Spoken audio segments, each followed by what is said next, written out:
Network, the solution for humanity. Who is going to take care of the wives? Why God created us? What is cosmic energy? The religion is the solution for the things happening all around the world. Jihad does not mean any war fought by any Muslim. Jihad basically means to strive to struggle. The Hindus and the Muslims will be united. He is not cosmic energy, he is more superior than that. Quran gives you the solution to the problems of humankind. Not that we shall despise each other. That according to Japan, India will be the superpower of the world. We will be a superpower, will be far superior to the Americans.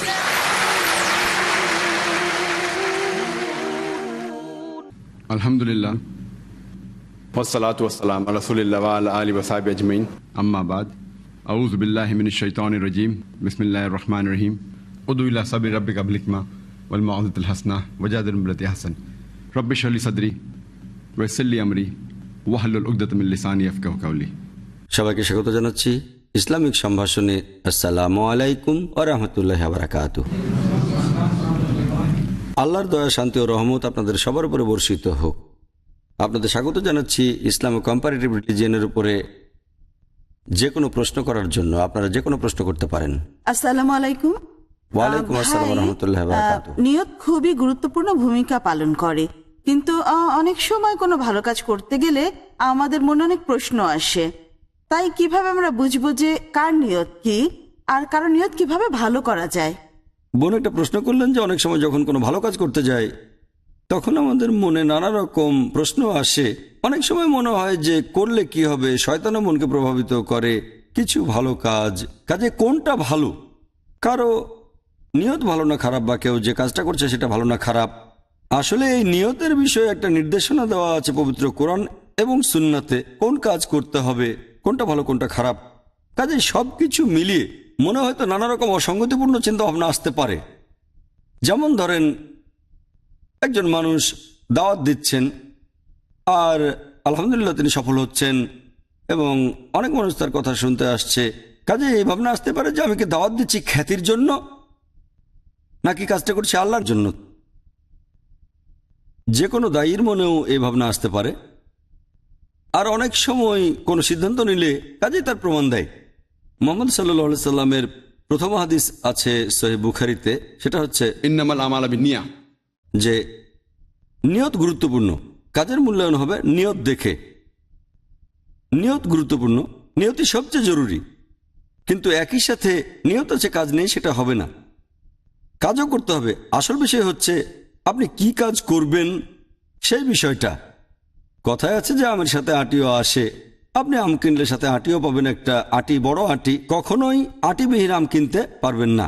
কাজেই একটা জিনিসের সাথে অন্য জিনিস আসতেই পারে। উদাহরণ হিসেবে হযরত মুহাম্মদ সাল্লাল্লাহু আলাইহি ওয়াসাল্লাম, তিনি হলেন এই পৃথিবীর সবচেয়ে সফল মানুষ, সবচেয়ে সফল মুসলিম, সর্বশ্রেষ্ঠ নবী। আলহামদুলিল্লাহ, এটা নির্ধারিত যে তিনি পৃথিবীর সর্বশ্রেষ্ঠ মানুষ এবং পৃথিবীর সবচেয়ে জনপ্রিয় মানুষ। তাই যদি কেউ বলে যে নবী মুহাম্মদ সাল্লাল্লাহু আলাইহি ওয়াসাল্লাম নাউজুবিল্লাহ খ্যাতির জন্য এটা করেছেন, কথাটা সম্পূর্ণ ভুল। যদি আমার আলোচনা শুনে থাকেন যে কোরআনকে আল্লাহর বাণী, আমি সেখানে শুরুতে অনেক বক্তার বর্ণনা দিয়েছি যারা ইসলাম সম্পর্কে বলেছেন, তবে সবাই বুঝতে পারবেন এসবের কারণ, তারা এসব কেন করেছে। কেউ বলে যে তারা এসব করেছে টাকার জন্য, তার মানে সে সম্পত্তি লাভের আশায় করেছে।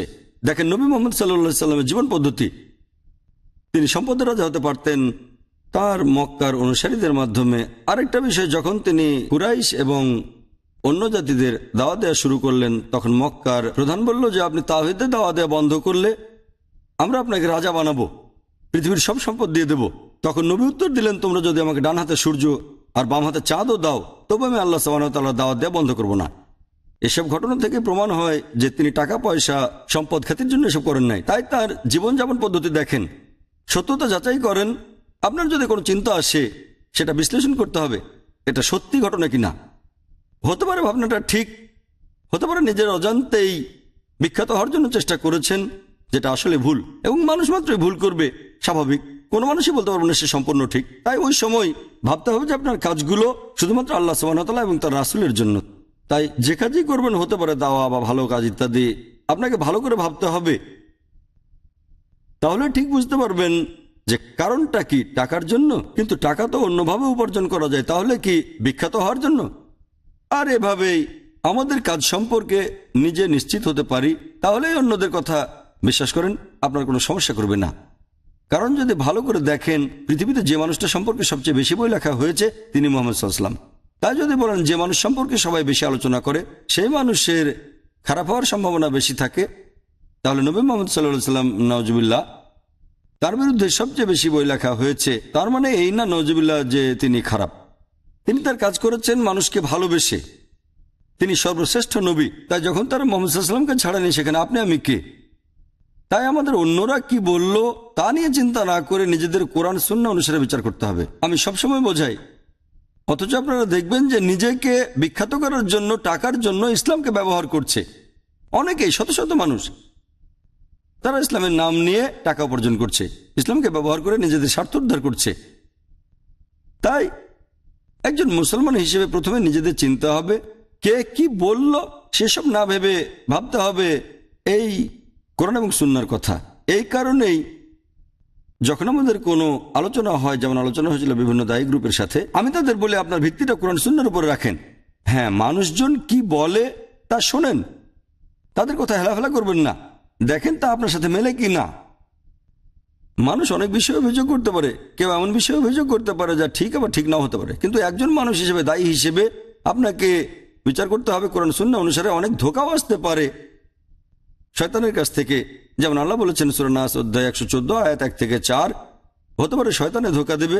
যখন ভালো চিন্তা আসবে আপনার মাথায়, হতে পারে এটা আপনার উন্নতির জন্য ভালো।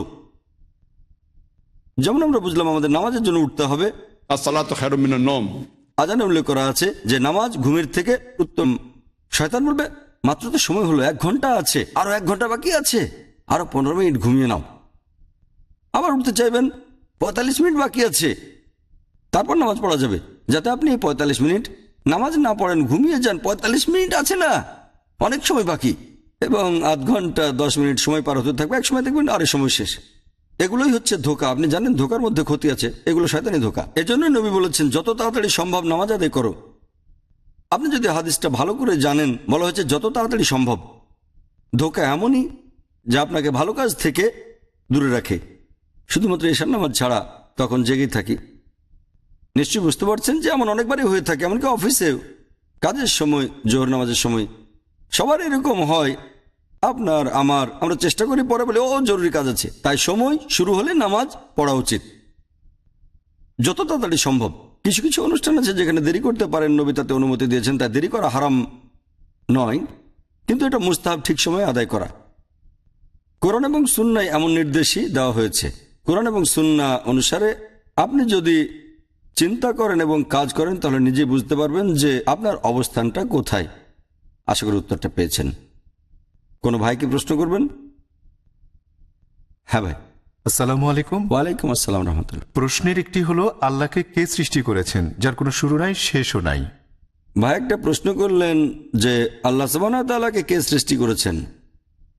সাধারণত আমি এই প্রশ্নের উত্তরটা আরেকটা প্রশ্নের মাধ্যমে দিয়ে থাকি। আমি সবাইকে জিজ্ঞেস করি যে আমার বন্ধু জন, তাকে হাসপাতালে ভর্তি করা হয়েছে, সে একটা সন্তানের জন্ম দিয়েছে, এটা কি মেয়ে না ছেলে? আমার বন্ধু জন, সে হাসপাতালে ভর্তি হয়েছে, একটা বাচ্চার জন্ম দিয়েছে, এটা কি মেয়ে না ছেলে? বলতে পারবেন? আপনি বলতে পারবেন এটা মেয়ে না ছেলে? কেউ কি বলতে পারবে এটা ছেলে না মেয়ে? ব্যাপারটা হলো বন্ধু জন একজন পুরুষ, সে কিভাবে বাচ্চা জন্ম দিতে পারে? তাই যখন সে বাচ্চা জন্ম দিতেই পারে না, তাহলে ছেলে অথবা মেয়ে হওয়ার প্রশ্ন আসে কিভাবে? একইভাবে আল্লাহ সুবহানাহু ওয়া তাআলার সংজ্ঞা হলো সত্যিকারের সৃষ্টিকর্তা। তাকে কেউ সৃষ্টি করতে পারে না, তাকে সৃষ্টি করা হয়নি, তার জন্ম হয়নি। যখন জিজ্ঞেস করেছেন সৃষ্টিকর্তাকে কে বানিয়েছে, আল্লাহ সুবহানাহু ওয়া তাআলার সংজ্ঞা হচ্ছে সত্যিকার সর্বশক্তিমান সৃষ্টিকর্তা, তাকে সৃষ্টি করা হয়নি। যখনই বলবো XYZ তাকে বানিয়েছে, তাহলে সে সৃষ্টিকর্তা না। আপনি যদি কোনো সৃষ্টিকর্তাকে জানেন যাকে কেউ সৃষ্টি করেছে, সে সৃষ্টিকর্তা নয়। তাই যদি বলেন ওই সৃষ্টিকর্তাকে মিস্টার এক্স বানিয়েছে বা অন্য কেউ, তাহলে সে মোটেও সৃষ্টিকর্তা নয়। কারণ সৃষ্টিকর্তা সৃষ্টি করা যায় না, সে নকল সৃষ্টিকর্তা। তাই আমরা আমাদের শাহাদাতে বলি যে লা ইলাহা, কোনো মাবুদ নাই আল্লাহ ছাড়া, ইল্লাল্লাহ। তাহলে আমরা আল্লাহ সুবহানাহু ওয়া তাআলা বলতে বুঝি তার কোনো শুরু নেই, কোনো শেষ নেই, তাকে সৃষ্টি করা হয়নি। তাই সৃষ্টিকর্তাকে কে সৃষ্টি করেছে প্রশ্নটাই আসে না। তিনি শুধুমাত্র একজনেরই অস্তিত্ব মহাবিশ্বে আছে, যার কোনো সৃষ্টি নেই, তিনি আল্লাহ। বাকি সবকিছু তিনি সৃষ্টি করেছেন, প্রত্যক্ষ বা পরোক্ষভাবে। ঠিক, আমরা যদি আল্লাহ সুবহানাহু ওয়া তাআলার একটা বিশেষত্বের কথা বলি সৃষ্টিকর্তা হিসেবে, যদিও তার অনেক বিশেষত্ব রয়েছে, আরো অনেক নিদর্শন রয়েছে, সেই অনেকগুলোর মধ্যে একটা নিদর্শন তিনি সর্বময় সৃষ্টিকর্তা। আর তাকে সৃষ্টি করা হয়নি, সবকিছু তিনি সৃষ্টি করেছেন, সবকিছু তার উপর নির্ভরশীল। তিনি সার্বভৌম এবং সর্ববিষয়ে স্বাধীন। আশা করি উত্তরটা পেয়েছেন। আরো বিস্তারিত কোথায় জানবো? আরো বিস্তারিত ভাই জানতে চাইলেন আমার কোন ক্যাসেটে আরো বিস্তারিত বর্ণনা আছে। যদি আমার ভিডিও ক্যাসেট দেখেন কোরআনকে আল্লাহর বাণী, এই ক্যাসেটে আমার বক্তব্য এবং প্রশ্নোত্তর পর্ব প্রায় 3.5 ঘন্টার মতো, সেখানে এই বিষয়ে বিস্তারিত বলা হয়েছে এবং সব প্রশ্নের উত্তরও দেওয়া হয়েছে। ওখানে বিস্তারিতভাবে শুনতে পারবেন। আশা করি উত্তরটা পেয়েছেন।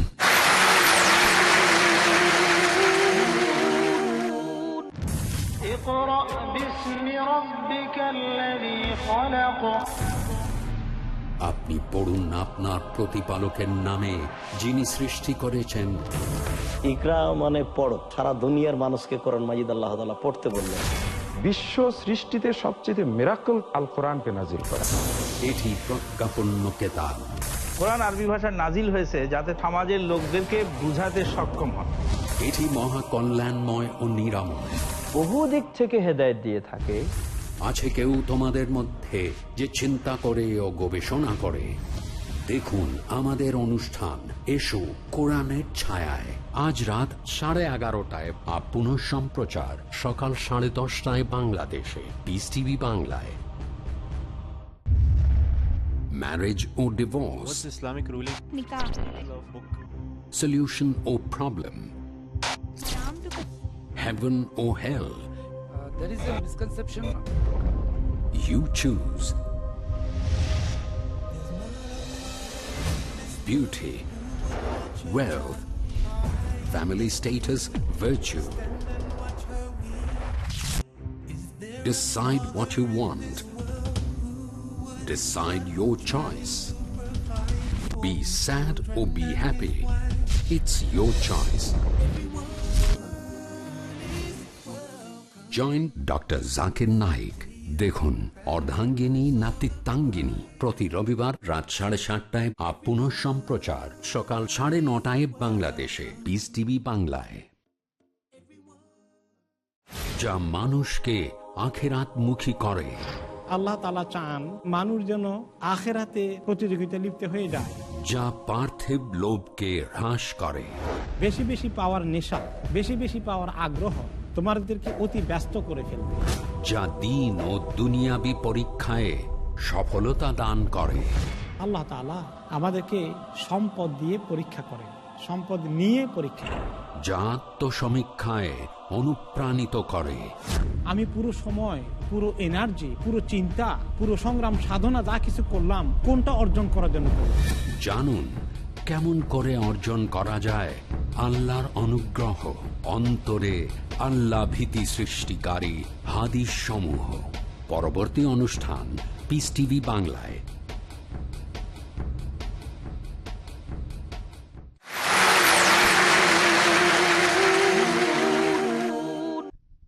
এবার কোনো বোন প্রশ্ন করবেন?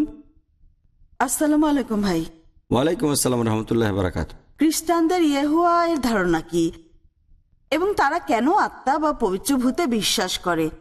এবং আমি হায়দ্রাবাদে গিয়ে যে বক্তব্য রেখেছেন আপনি, সে বিষয়ে জানতে চাই। বোন দুটো প্রশ্ন করেছেন, জানতে চান যে খ্রিস্টানরা কেন সৃষ্টিকর্তাকে ইয়েহোভা নামে ডাকে, এর মানে কি, আর গত মাসে আমি হায়দ্রাবাদে গিয়েছিলাম, সে বিষয়ে জানতে চান। আপনার প্রথম প্রশ্নের ব্যাপারে বলি, খ্রিস্টানদের কাছে ইয়েহোভার ধারণাটা কি? যদি পর্যালোচনা করেন বাইবেল, ওল্ড টেস্টামেন্টে সৃষ্টিকর্তার একটা নাম ছিল YHWH। এটা একটা হিব্রু শব্দ। হিব্রুতে সাধারণত ভাওয়েলগুলো লেখা হয় না, তাই যদি আপনি ভাওয়েলগুলো YHWH এর মধ্যে বসাতে চান, এটা হয়ে যায় ইয়েভা। আর সাধারণত তারা এটাতে যে যোগ করে, যেমন ইউনুস হয়ে যায় জনা আলাইসাল্লাম, তারা ওয়াইয়ের আগে যে বসায়, এভাবে ইয়েভা হয়ে যায় জেভা। এভাবে সৃষ্টিকর্তার একটা নাম, তারা এটাকে বলে ইয়েভা বা জোভা। এবং খ্রিস্টানদের একটা ভাগ আছে যা ইয়েভার সাক্ষী বা জোভার সাক্ষী। এভাবে সৃষ্টিকর্তার একটা নাম দেওয়া হয়েছে YHWH। যদি ওল্ড টেস্টামেন্টের কথা বলেন, সে সময় তাকে ডাকা হতো জেভা। উল্লেখ আছে এটা একটা নাম, এবং তারা এটাকে নিজেদের মতো বানিয়েছে বা তারা এটা সামনে যে যোগ করেছে, তখন এটা হয়ে গেছে জেভা। এভাবে তারা শব্দটা পেয়েছে, এবং এতে একটা সেকশন রয়েছে জেভার সাক্ষী, মানে সর্বশক্ত সৃষ্টিকর্তার সাক্ষী। আসলে এভাবেই শব্দটা এসেছে বাইবেলে, এটা একটা বিশেষণ সর্বশক্তিমান সৃষ্টিকর্তার, তাই এভাবেই ইয়েভা নামটা আপনারা পেয়েছেন।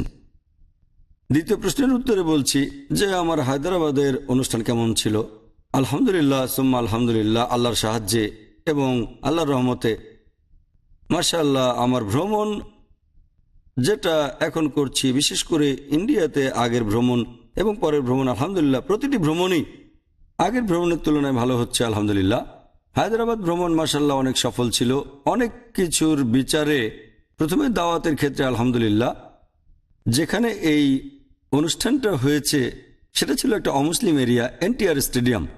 সাধারণত কোনো বক্তব্য দেওয়ার জন্য সেখানে অনুমতি দেওয়া হয় না, উদ্যোক্তারা হাইকোর্ট থেকে অনুমতি নিয়ে এই বিশাল মাঠে ব্যবস্থা করে। এটা খেলার জন্য ব্যবহার করা হয়, অনেক বড় স্টেডিয়াম, 10 একরেরও বেশি জায়গা, এবং এরিয়াটা ছিল অমুসলিম অধিকৃত এরিয়া। এবং আলহামদুলিল্লাহ অনেক ভিড় হয়েছিল মাশাআল্লাহ, অনেক শ্রোতা, প্রায় 10,000-এর মতো লোক সমাগম হয়েছিল মাশাআল্লাহ। এবং ওখানে আমি সেটাই করেছি যা আমরা এখন সবসময় করে থাকি, যে প্রশ্নোত্তর পর্বে প্রথমে অমুসলিমদের এবং পরে সময় থাকলে তখন মুসলিমদের প্রশ্ন করার সুযোগ দিই প্রশ্নোত্তর পর্বে। এবং আলহামদুলিল্লাহ ওই 2 দিনই অনেক অমুসলিম এসেছিলেন সেখানে। আসলে 10টায় অনুষ্ঠান শেষ করার কথা ছিল, অতিরিক্ত 30 মিনিট নেওয়া যেত, কিন্তু আমরা যদি আরো কয়েক ঘন্টা ধরে রাত 2টা বা 3টা পর্যন্ত অনুষ্ঠান চালাতাম, আমার মনে হয় শুধুমাত্র অমুসলিমরাই তাদের প্রশ্ন শেষ করতে পারতো না। অনেক বড় লাইন ছিল মাশাআল্লাহ। যাই হোক, শেষ হয়েছে মাশাআল্লাহ। তো এখন ইসলামিক লেকচার শোনার মানসিকতা বাড়ছে, সম্ভব হয়েছে স্যাটেলাইট চ্যানেলের জন্য। এবং জেনে খুশি হয়েছি যে বেশিরভাগ অমুসলিমরা যারা এসেছিল তারা আমাদের অনুষ্ঠান স্যাটেলাইটে দেখে, তাছাড়া একজন অমুসলিম আসবে কেন? আর চিন্তা করে দেখেন, একজন অমুসলিম এত বড় একটা অনুষ্ঠানে 50-60 হাজার মানুষের সামনে তারা প্রশ্ন করছে, সাহস আছে বলতে হয়। কাজে আমরা নিশ্চিত যে যারা স্যাটেলাইট চ্যানেলে অনুষ্ঠান দেখবে তারা বুঝতে পারবে যে অমুসলিমরাও খোলাখুলিভাবে এত মানুষের ভিড়ে প্রশ্ন করতে পারে, এটা তাদের জন্য সাহস যোগাবে। তারা হলে চিন্তা করেন, একজন অমুসলিম এতগুলো মুসলমানের সামনে এত বড় অনুষ্ঠানে কোনো প্রশ্ন করার আগে 10 বার ভেবে নিত, কিন্তু তারা দেখলো যে এখানে অমুসলিমদের জন্য একটা সুযোগ আছে। আসলে সচেতনতা এখানে প্রধান, এবং স্যাটেলাইট মিডিয়াও আলহামদুলিল্লাহ। এদিক থেকে যদি আমরা দেখি আলহামদুলিল্লাহ ভ্রমণটা অনেক সফল ছিল। আর দাওয়াতের কথা বললে, ইসলার কথা বললে মাশাআল্লাহ খুব ভালো হয়েছে। এখন যদিও আমরা ইসলামের মধ্যে অনেক দল দেখতে পাই, যা থাকা উচিত নয়, সেখানে অনেকগুলো দল ছিল, বিভিন্ন সংগঠন ছিল, কিন্তু ইসলামে সবাইকে একত্রিত হতে হবে। আল্লাহ পবিত্র কোরআনে বলেছেন সূরা আলে ইমরান অধ্যায় নম্বর 3 আয়াত নম্বর 103, ওয়াতাসিমু বিহাবলিল্লাহি জামিআ ওয়ালা তাফাররাকু, আল্লাহর পথের রজ্জু শক্ত করে ধরো এবং পরস্পর বিচ্ছিন্ন হও না। তাই আমাদের ভ্রমণটা মাশাআল্লাহ মুসলিম উম্মাহ হিসেবে অনেক সফল ছিল, কারণ সব ধরনের মুসলিমরা এসেছিল মাশাআল্লাহ সেই অনুষ্ঠানে। শিয়া, সুন্নি, হানাফি, শাফি, তাবলিগি, জামাতে ইসলামী, আহলে হাদিস, সালাফি, মাশাআল্লাহ, এবং তারা সবাই সমর্থন করেছে। আর আলহামদুলিল্লাহ অনেকগুলো সংগঠন একসাথে ছিল, সবাই মিলে অনুষ্ঠানটা সফল করেছে মাশাআল্লাহ। এটা এমন একটা অনুষ্ঠান ছিল যা আমার জন্য একটা সুবর্ণ সুযোগ ছিল বিভিন্ন সংগঠনের প্রধানের সাথে দেখা করার। বিভিন্ন সংগঠন, বিভিন্ন দল মাশাআল্লাহ, হতে পারে তা জামাতে ইসলামী, হতে পারে আহলে হাদিস, হতে পারে বারেলভি, আলহামদুলিল্লাহ। এবং এটা ছিল অত্যন্ত ভালো একটা লক্ষণ যে সব মুসলিম এক হয়েছেন। এইভাবে যেভাবে আমি সবসময় বলি আলহামদুলিল্লাহ, এটা ছিল একটা অত্যন্ত সফল সুযোগ। এটা হচ্ছে আমার ভারতের মধ্যে সবচেয়ে সফল ভ্রমণ। মুসলমানদের কথা চিন্তা করলে মাশাআল্লাহ মুসলমানরা সবাই এক কাতারে এসে দাঁড়িয়েছে এই অনুষ্ঠানকে সফল করার জন্য। সাধারণত আমরা দেখি যে যখন কোনো সংগঠন কিছু আয়োজন করে তখন অন্যরা দেখে কিন্তু সহযোগিতা করে না। তাই আলহামদুলিল্লাহ আমরা বিশ্বাস করি যে কেউ যদি নিষ্ঠার সাথে কোরআন এবং সুন্নাহ মেনে চলে তাহলে সবাই আসবে আলহামদুলিল্লাহ। এবং যদি সেটা হিকমা হয়, সঠিক জ্ঞান এবং সুন্দর ধর্মীয় অনুভূতির মাধ্যমে। উদ্যোক্তারা আমার অনুষ্ঠান আরো একদিন বাড়িয়েছিল যাতে আমি আরো মানুষের সাথে কথা বলতে পারি আলহামদুলিল্লাহ, এবং সফলতার সাথে ইসলাম ও দাওয়াতের ব্যাপারে কথা বলতে পারি। আশা করি উত্তরটা পেয়েছেন। আর কোনো বোনের কোনো প্রশ্ন আছে কি? আসসালামু আলাইকুম ভাই। ওয়ালাইকুম আসসালাম রহমতুল্লাহ বারাকাত। প্রশ্নটি হলো, খ্রিস্টানরা কেন আত্মা এবং পবিত্র ভূতে বিশ্বাস করে? বোন জানতে চাইলেন যে খ্রিস্টানরা কেন পবিত্র ভূত এবং পবিত্র আত্মায় বিশ্বাস করে। কারণ এটা বাইবেলে উল্লেখ করা আছে, পবিত্র কোরআনেও আছে। এমনকি বাইবেলে উল্লেখ করা হয়েছে, বাইবেলের মধ্যে অনেক জায়গা আছে যেখানে পবিত্র আত্মা এবং পবিত্র ভূতের ব্যাপারে বলা হয়েছে। কিন্তু দুর্ভাগ্যজনকভাবে খ্রিস্টানদের মধ্যে অনেকেই, সবাই না, তারা ট্রিনিটি ধারণাকে বিশ্বাস করে। ট্রিনিটি মানে ঈশ্বর তিনের মধ্যে এক। তারা বিশ্বাস করে সৃষ্টিকর্তাকে পিতা, যীশুখ্রিস্টকে পুত্র এবং পবিত্র আত্মা। তারা ট্রিনিটিতে বিশ্বাস করে। পবিত্র আত্মা কোনো সমস্যা নেই, কিন্তু একে সৃষ্টিকর্তার একটা অংশ বলা, যে নিজেই সৃষ্টিকর্তা, এটা বলা সমস্যা। আর যদি বাইবেল পড়ে দেখেন, ট্রিনিটি শব্দটা বাইবেলের কোথাও আপনি খুঁজে পাবেন না। আপনি যদি বাইবেল পড়েন, ট্রিনিটি শব্দটা বাইবেলের কোথাও নেই, কিন্তু এটা কোরআনে উল্লেখ আছে। এই ট্রিনিটি শব্দটা পবিত্র কোরআনে আছে। পবিত্র কোরআনে উল্লেখ করা হয়েছে সূরা নিসা অধ্যায় নম্বর 4 আয়াত নম্বর 171। বলা হয়েছে যে ওয়ালা তাকুলু সালাসা, ট্রিনিটি বলো না, ইনতাউ খায়রুল লাকুম, বিরত থাকো, সেটাই উত্তম। কোরআন বলছে ট্রিনিটি বলো না। এছাড়াও আছে সূরা মাইদা অধ্যায় 5 আয়াত নম্বর 73। লাকাদ কাফারল্লাযিনা ক্বালু ইন্নাল্লাহু সালিসু সালাসা, তারা কুফরি করছে, তাদের সাক্ষ্য দিচ্ছে যারা বলছে যে সৃষ্টিকর্তা তিনের মধ্যে এক, সৃষ্টিকর্তা একের মধ্যে তিন। এটাই ট্রিনিটি। ট্রিনিটি শব্দটা 2 বার কোরআনে উল্লেখ করা হয়েছে এবং বলা হয়েছে এটা বলা ভুল। বাইবেলে দেখবেন যে ট্রিনিটি শব্দটার কোথাও অস্তিত্ব নেই।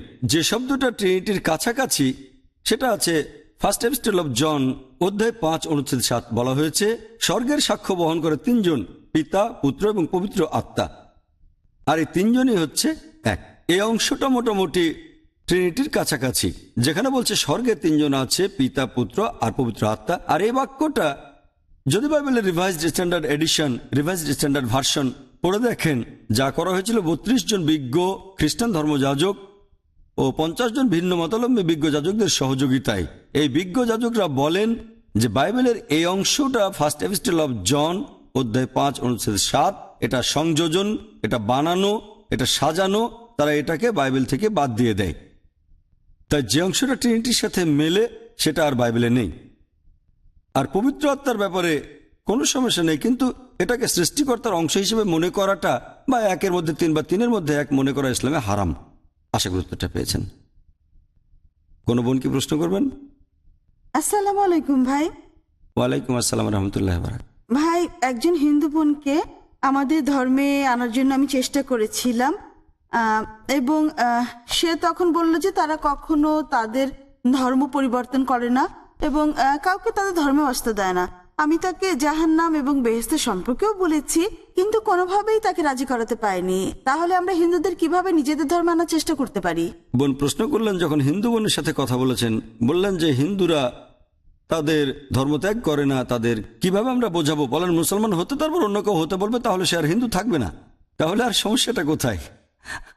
বিষয়টা হচ্ছে আপনি তাকে বলতে পারেন সৃষ্টিকর্তার প্রতি আত্মসমর্পণ করতে, এবং কোরআনের এই আয়াতটা আপনি ব্যবহার করতে পারেন সূরা আলে ইমরান অধ্যায় 3 আয়াত নম্বর 64। তাআলা বিল কালমিতুম সাওয়াইন বাইনা বাইনাকুম, এসো সেই কথায় যে আমাদের তোমাদের মধ্যে এক। প্রথম সাদৃশ্য কি? আল্লাহ না'বুদু ইল্লাল্লাহ, আমরা আল্লাহ ছাড়া কারো ইবাদত করি না। এবার হিন্দুদের তাদেরই ধর্মগ্রন্থ দিয়ে বোঝান যে আপনি কি হিন্দু, আপনি হিন্দু ধর্মগ্রন্থ বিশ্বাস করেন? সে বলবে হ্যাঁ। এবার তাদের ধর্মগ্রন্থ থেকে দেখান স্রষ্টা এক, সেখানে মূর্তি পূজার কোনো অনুমতি নেই ইত্যাদি। একবার যখন আপনি প্রমাণ করবেন যে মহান স্রষ্টার কোনো ছবি নেই, মূর্তি পূজা করা ভুল, তাদের ধর্ম মতে, কোরআনের কথা বলবেন না, তাদের ধর্মগ্রন্থ থেকে যখন আপনি বলবেন যে আপনার ইচ্ছাকে মহান স্রষ্টার কাছে সমর্পণ করতে হবে, তখন সে বলবে হ্যাঁ করতে চাই। আর যখন কেউ নিজের ইচ্ছাকে আল্লাহর কাছে সমর্পণ করে, তখন তাকে বলা হয় মুসলিম।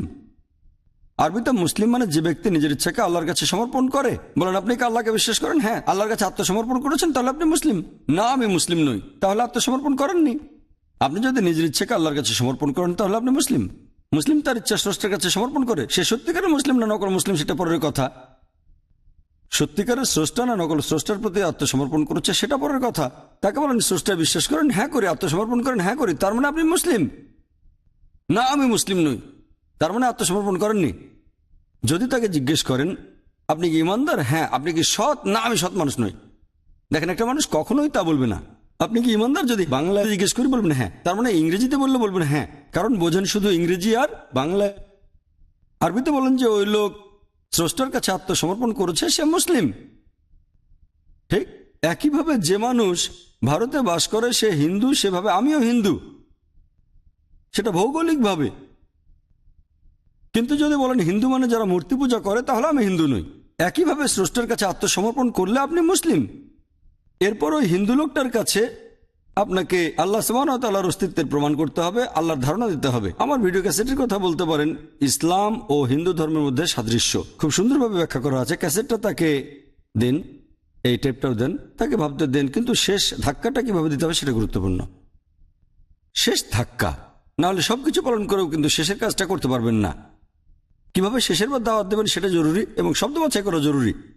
সাধারণত যখন বলি যে আল্লাহ কোরআনে বলেছেন সূরা আলে ইমরান অধ্যায় 3 আয়াত নাম্বার 19, ইন্নাদ-দীনা ইনদাল্লাহিল ইসলাম, আল্লাহর কাছে একমাত্র যে ধর্ম গ্রহণযোগ্য তা হচ্ছে আল্লাহর কাছে আত্মসমর্পণ করা। কোথাও কোনো সমস্যা নেই। যদি বলি স্রষ্টার কাছে একমাত্র ইসলাম ধর্মই সঠিক, তাহলে মানুষের সমস্যা হয়।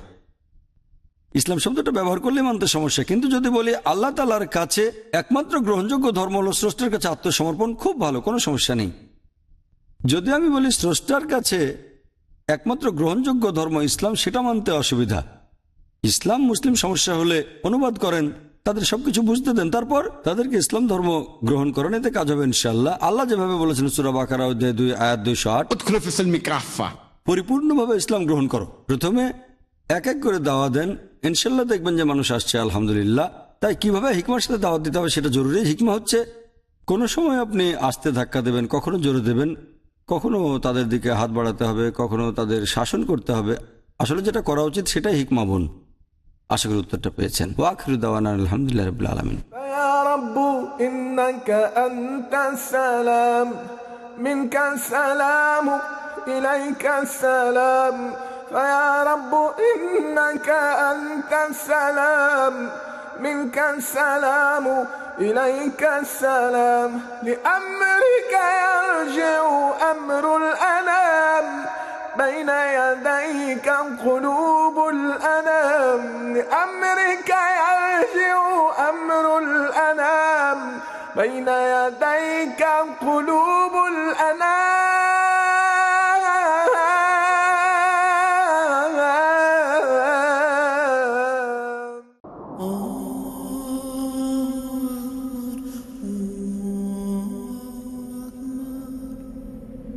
পৃথিবীতে এই অর্থের সঠিক ব্যবহার করা হলে পরকালে এর পরিপূর্ণ প্রতিদান পাওয়া যাবে। ইয়া আইয়ুহাল্লাযীনা আমানু আনফিকু মিম্মা রাযাকনাকুম মিন ক্বাবলি আন ইয়াতিয়া ইয়াওমুন লা বাইউন ফীহি ওয়ালা খুল্লাতুন ওয়ালা শাফাআহ। পবিত্র কোরআন অনুযায়ী সম্পদের সর্বোত্তম ব্যবহারের একটা উপায় হলো আল্লাহ সুবহানাহু ওয়া তাআলার পথে ব্যয় করা, তার দেওয়া ইসলামের সঠিক বাণী ছড়িয়ে দেওয়ার মাধ্যমে। পিস টিভি হলো একটা অলাভজনক ইসলামিক স্যাটেলাইট টেলিভিশন চ্যানেল, যার মূল লক্ষ্য ও উদ্দেশ্য হলো ইসলামের বাণী ছড়িয়ে দেওয়া, ইসলামের সঠিক উপস্থাপনা করা, বিনিয়োগের অত্যন্ত উত্তম ক্ষেত্র আর সম্পদকে পবিত্র করার একটা সোনালী সুযোগ, যা সন্তুষ্ট করবে আল্লাহ সুবহানাহু ওয়া তাআলাকে। পিস টিভির সাথে থাকুন। আপনার যাকাত ও দানের অর্থ পাঠাতে পারেন IRFI, আল Ryan bank, quadrant code 48 Calthorpe road, Birmingham, UK। Pound account number 01132301, IBAN GB52 LOYD 30963401 024192, short code 300083, সোয়েব BIC কোড IBO BGB22। টাকা পাঠিয়ে আমাদের ইমেল করুন admin@peacetv.tv। পিস টিভি, মানবতার সমাধান।